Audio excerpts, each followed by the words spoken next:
Hello, everyone. By way of introduction, my name is Randy Clark. I'm an assistant professor at Wenzhou King University.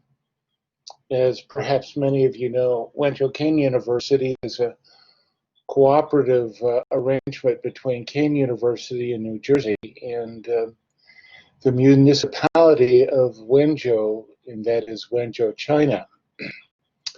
So it's a very unique thing that we are a fully accredited American university, NASAB accredited, and that degree is available to all of our Chinese students. So it's a unique situation. If I could just kind of read my initial abstract here.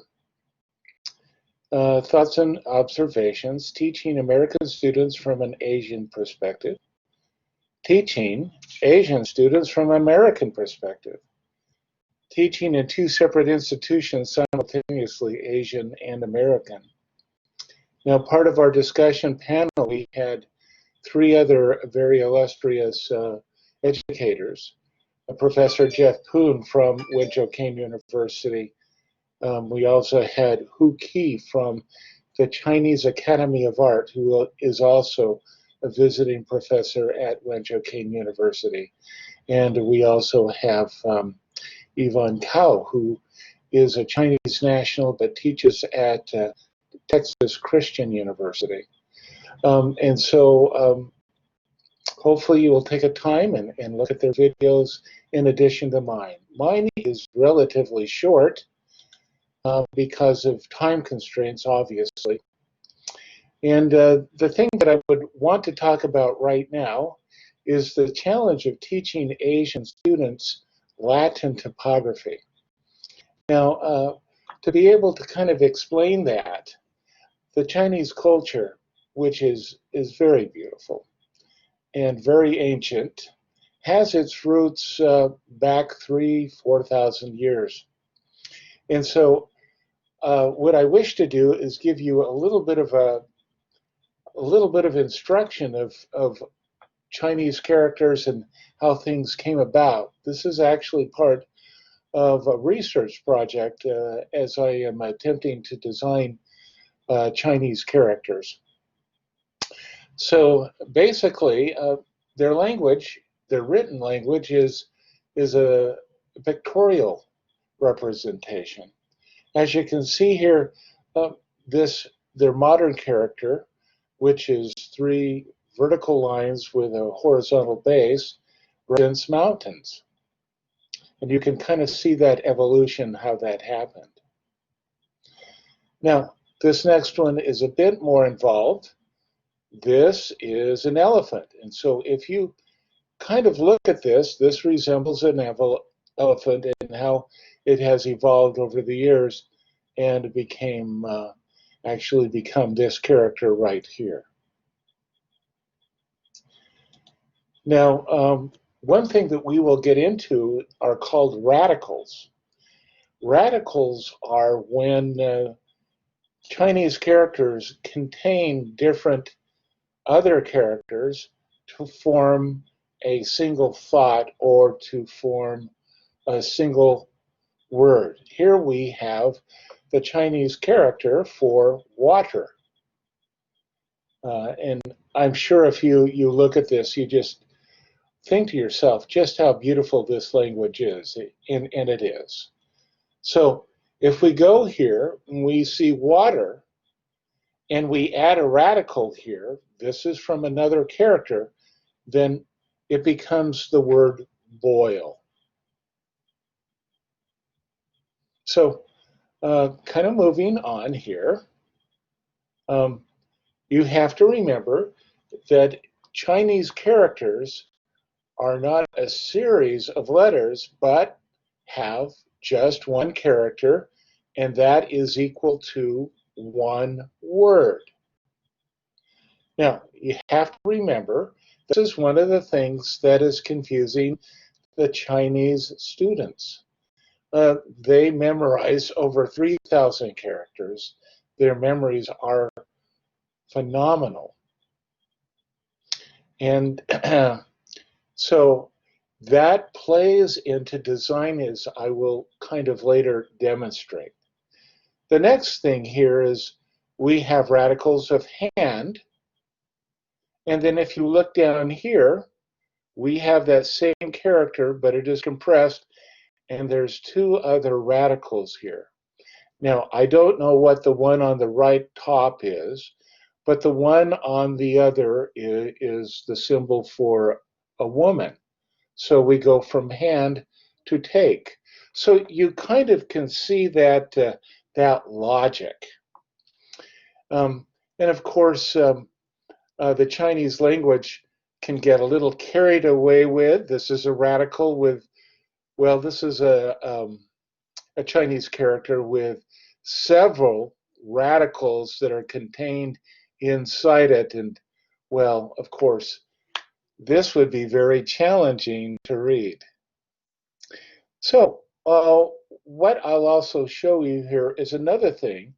From optically, if you look at this, all of this fits within a square compartment. So if you look at this, you can kind of see the beauty and logic of Chinese characters. And because every character is a word, then as demonstrated here, that everything is justified, correct? Because every one of these characters is a word. Now you'll notice here that there is punctuation, and that's something that is involved in the last several years as China has been exposed more to American and European sensibilities. That did not originate in their original language. That has been a recent development. But as you can see here, everything's justified. And the reason that it's justified is because there's no need to have anything that is flush left. So when we go here, just to review, Chinese characters are square. Chinese characters in text line up both vertically and horizontally. Text is always justified. Leading is predetermined and it is not adjustable. Kerning of letters is not applicable. Chinese Mandarin has no verb tenses. You can tell whether it's future or past by the context that the verb is used in. Chinese Mandarin has a simple word that turns any sentence into a question. And so on the first week that I was hearing my Chinese students speaking, they would talk and talk and talk, and at the end of it, they would say, "Ma," which is the question mark. That turns it into the sentence into a question. And so it's one of the things when we're asking a question and we have, when we're asking a question and then we have an intonation that is slightly upward, would you like fries with that? That's kind of a nuance that Chinese look for that is not really in that particular way in their language. They have the word "ma" at the end of their sentence, which turns it into a question. Chinese Mandarin characters tend to be layered, expressing characters to express a new term. And Chinese tend not to pick up on American dry wit. Let me give you an example. I had a class, and then the next day we had another class with the same students, and I went to them, "Hello, students, long time no see." And they all looked at me very funny, like, "Well, you just saw us yesterday. What are you talking about?" So they don't kind of get that, but that's okay. on the other hand, is oftentimes you won't be saying anything funny, and then they'll just start laughing because something was funny in their language. Another thing is that sometimes American jokes kind of fall flat. Um, the Chinese do have a very strong sense of humor. They're very happy, they're very joyful, and they like to laugh.